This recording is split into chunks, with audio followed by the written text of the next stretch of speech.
Welcome to this week's episode of Manhattan Wood Project. It's been top secret. I've been keeping it for my wife because it's a Mother's Day gift for her. I turned 1/4-inch plywood and some birch into a beautiful breakfast tray that's not just a breakfast tray, but also kind of a work of art. It looks good from all sides, and if you look at the grain, it seems almost three-dimensional and is just really neat to look at. Turned out a lot better than I thought it ever would. I'm going to try doing this video a little bit different than the previous ones. I'm going to do more talking, describe some of the tips and tricks that I used, and put a little less music in. Let me know what you think about it. Tell me on facebook.com/ManhattanWoodProject or at my website, manhattanwoodproject.com. And if you want to see how to build this beautiful work of art, stay tuned.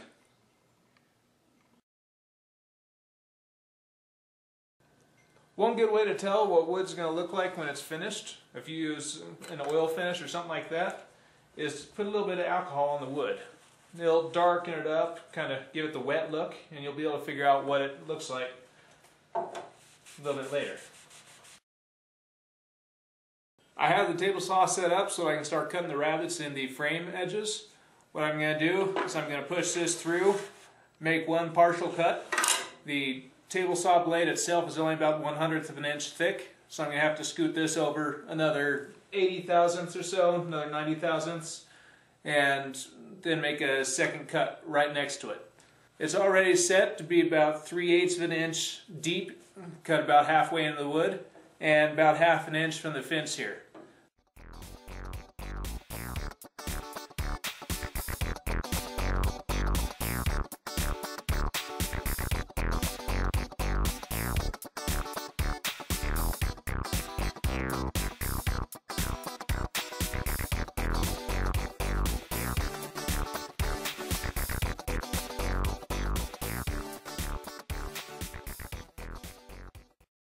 So what I'm going to do is I tape these two pieces together for the short sides, made marks roughly where they need to be, where the cuts need to be. Doesn't really matter so much if they're not exactly the length I want. What matters is that they're the same length.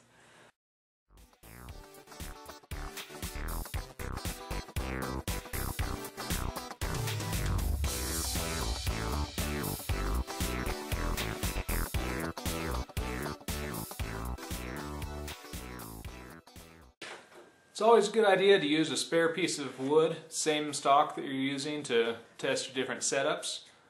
I used this one to test 45-degree angle before I cut everything else at 45 degrees and had to adjust my machine just a hair.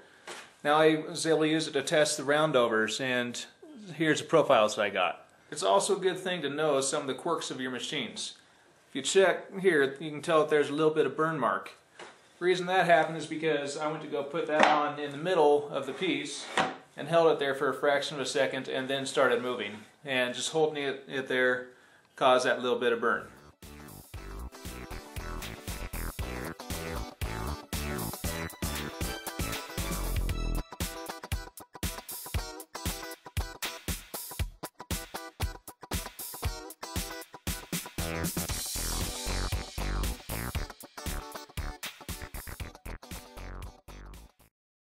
I want to show you a little trick that I use to help keep everything lined up.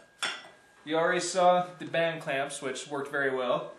I also have a couple of these right angle clamps, well, just right angles, which also work very nicely for something like this. My final little trick is to cut out a couple of pieces of the Luan plywood just to kind of keep this lined up while the glue is drying.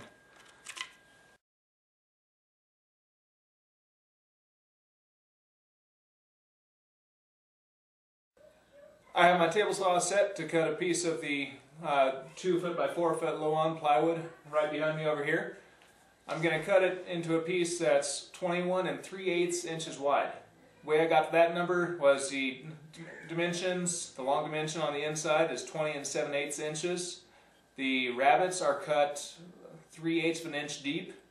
So if you make it nice and tight, that would be 21 5/8 inches. Leaving a little bit of room for expansion and contraction because that happens as humidity changes. Good idea to leave about a 1/4 inch. In this case, I'm leaving about an 1/8 inch all around.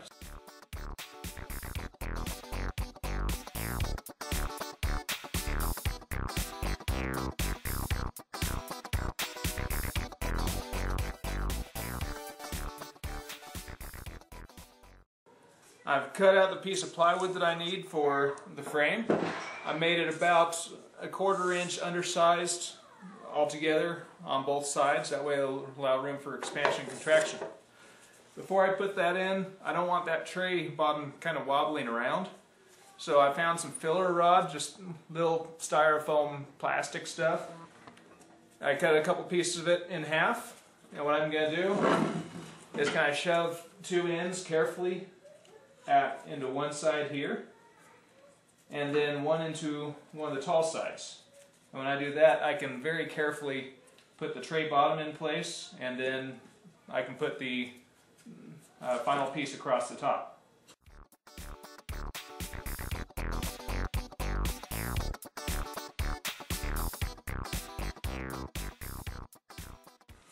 My project manager wanted to see what it would look like with the handles on here. Come on in here, Anna.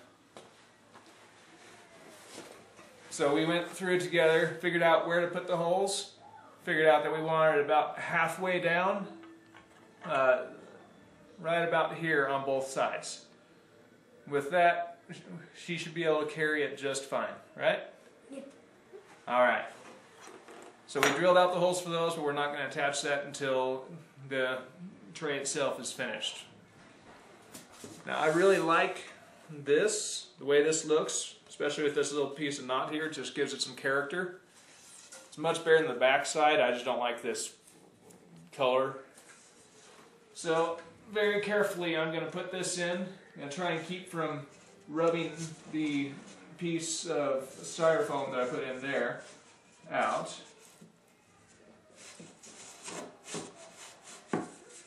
And just like putting together a drawer from Walmart or something like that, it's almost done. I'm going to glue this together, clamp it, let it sit for a few hours, and then it'll be time to go over, give it one last sand, take off any of the glue marks, and then put a finish on it.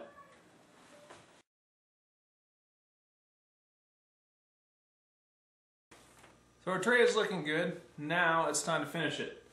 Before we finish it, I want to make sure you have it nice and dust free. I've wiped it down with a dry cloth, blown it down with compressed air, but one of the best ways to make sure that there's actually no dust on it is to take a clean cloth and some alcohol and just spray it down, wipe it off, make sure that there's no dust on there. The reason this works so well is just because there's the alcohol. Look, there's already a bunch of dust right there. The alcohol doesn't really raise the grain of the wood like water does, so it does a better job going away, not causing problems that you'd have to sand away at a later time. I'm going to be using Nordic oil, which is kind of a combination of oil and lacquer. It's going to be non-toxic, so if somebody drops a piece of food on it, nothing's going to pop out of the chemicals and make the food unsafe to eat or any of that other paranoid jazz. But it'll make it, it'll give it kind of a nice solid finish, and it should soak in pretty well. So the way I'm going to do this is I'm going to just apply a nice heavy coat, let it dry or let it soak in for about 10 minutes, and then I'm going to come out, wipe it off, let it dry overnight, come back in tomorrow, sand it down a little bit maybe, and then put on a second coat.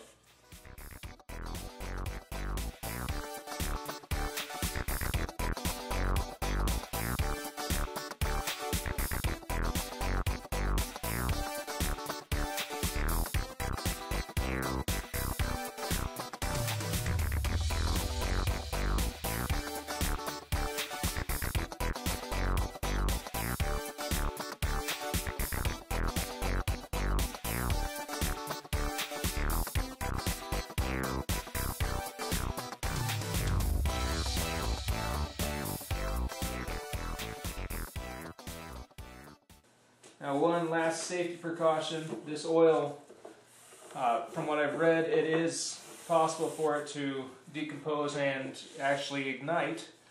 So what I'm going to be doing is putting this out in the middle of the driveway overnight to dry. And as soon as the cloth is dried off, then I can throw it away. But leave it balled up right now, especially if I was to toss it in the trash can with a bunch of wood and paper and other scraps. This little bit alone probably wouldn't hurt, but get a few of these together and they could start actually heating up enough to cause a fire. Before I apply the next coat of Nordic oil, what I'm going to do is take some 4-aught steel wool, 4/0 steel wool, very, very fine, and just kind of lightly scratch, buff up the surface. The reason you do that is because if there's any little impurities, little bubbles, dust stuck in there, it kind of helps remove them so that the next layer will go on nice and smooth.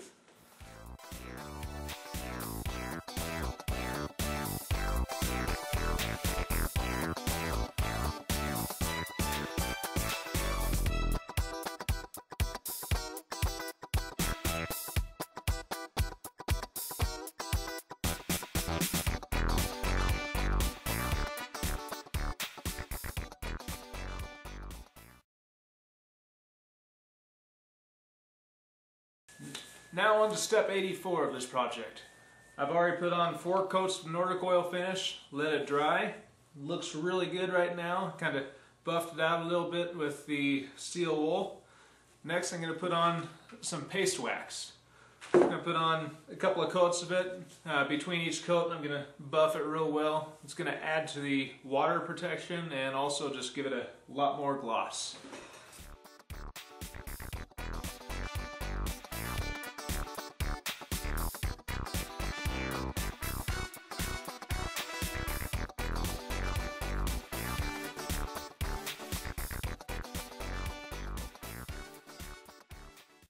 I put probably 4 coats of wax on here, buffed each one out before I put the next one on.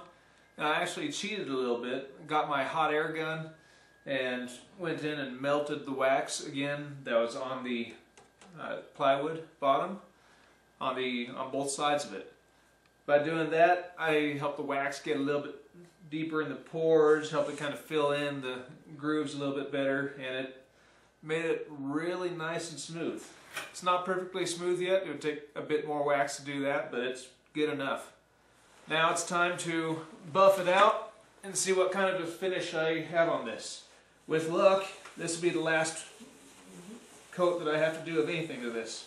Just buff it and then hide it until Mother's Day on Sunday.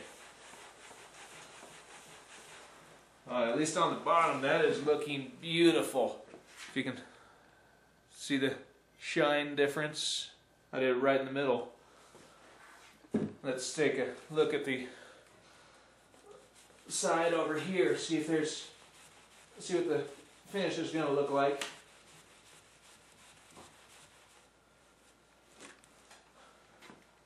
And that's looking really nice too. You can tell right where it goes from waxed right in the middle to waxed but not buffed, waxed but not buffed at the bottom. Tomorrow's the big day. Tomorrow I present this to my wife with some breakfast on it for Mother's Day. What I have left to do is just give it one last buff. I just had a couple days for that last layer of wax to dry, and then after that I put handles on.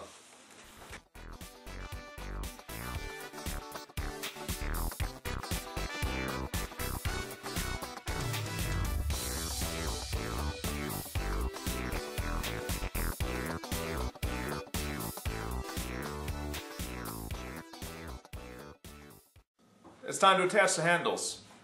When I put these screws through the holes, I'm pretty sure I'm going to get some wax on the threads, which once I put it into this, just means that it's going to be more likely for it to come out on its own. So to prevent that, I'm just going to put a dab of thread lock inside the threads on both handles.